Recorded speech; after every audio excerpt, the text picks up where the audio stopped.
Ngayong araw, gagala tayo sa Rancho Paraiso sa hydroponiko. Nabalitaan ko kasi na pwede na palang anihin o harbisin ang iba't ibang klase ng lettuce dito sa hydroponics. Napapanood ko lamang ito sa Facebook guys, yung ganitong pagtatanim ng mga lettuce. Meron na pala rito niyan sa Rizal Nueva Ecija sa Rancho Paraiso. Welcome to Hydroponico. Ayan, andito po tayo ngayon sa Rancho Paraiso guys, kung saan may nabalitaan kasi tayo dito na merong rito, pick and pay. Yan. Guys, alam niyo bang sa halagang, pili tayo ng mas malaki. Yan alright. Sa halagang 100 pesos, tatlong ganito guys. Lettuce. Tatlong ganito ang mabibili nyo. Parang 35 isa pag isa. Guys, ito wala tong halong chemical. Hindi po to ini-sprayan ng mga kahit anumang panlason sa hindi to ini-sprayan. Bagkus, napaka-fresh na ito. Tignan nyo naman, lahat green hanggang baba. Grabe, kung makikita nyo yung facility sila rito, yung nila, talagang fully cover ng ng net, kung saan kahit isang insekto hindi makakapasok guys. Saka ito, hindi po siya tanim sa lupa, kundi babad po siya sa tubig. Kaya talagang grabe, ang sarap nito kagatin. Pwede pa pakagat.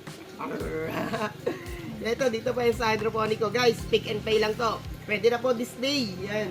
300 lang, napakamura. Sa mga mahilig magsangyup dyan, yan. Guys, dahil ngayon, malapit na mag-Christmas. Kailangan nyo to pang sangyup. Napakamura. Ayan guys, another variety ng lettuce kung saan fresh yung makakain. Ayan wala po siyang gamit na lupa. Bagkos, babad lang po siya sa tubig. Tignan nyo naman, 300 lang to guys, sa pick and pay. Alam nyo na. Na rito sa Rancho Paraiso sa hydroponico. Yan lang.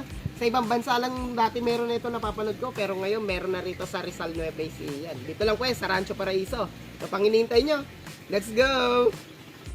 So guys, eto another ibang variety naman ng lettuce kung saan ito po isa sa mga crunchy nila kung tawagin. Tignan mo naman maganda.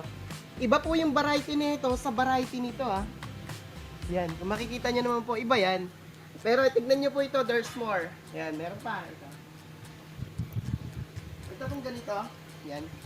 Iba rin po ang variety nito. Kung makikita nyo yung itsura nila. Di ba? Kita nyo naman po yung itsura nila. Magkaiba po sila. Yan. Guys, 300 lang to. Pang hinihintay nyo, walang halong chemical, walang ibang ini-spray dito. Napaka-fresh ng dahon. Kung saan kayo na po pipitas, mag-enjoy pa kayo. Yan, pick and pay kung tawagin. Yan, napakamura 300 lang to guys. Kaya pa hinihintay nyo? Pero narito sa rancho, bumili ka na.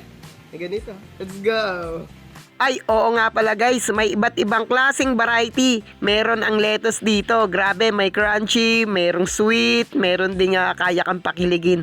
Agay. Pero totoo guys na ang tatamis nito, saka ang fresh niya tignan, ang linis dito guys sa facility na to. At dito nga pala guys, willing po silang magturo guys kung paano yan itanim at mag-construct ng ganyan. Kala ko sa ibang bansa lang merong ganito kasi napapanood ko to sa Facebook. Meron na pala rito niyan sa Rancho Paraiso, dito po sa Rizal Nueva Ecija. At shoutout nga po pala kay Ma'am Camille, yan, owner po ng hydroponico dyan. At sa may-ari po ng Rancho Paraiso, kay Sir Jasper James. Kaya guys, ano pang hinihintay nyo? Baka maubusan kayo. Tara, puntahan natin ang hydroponico at Rancho Paraiso.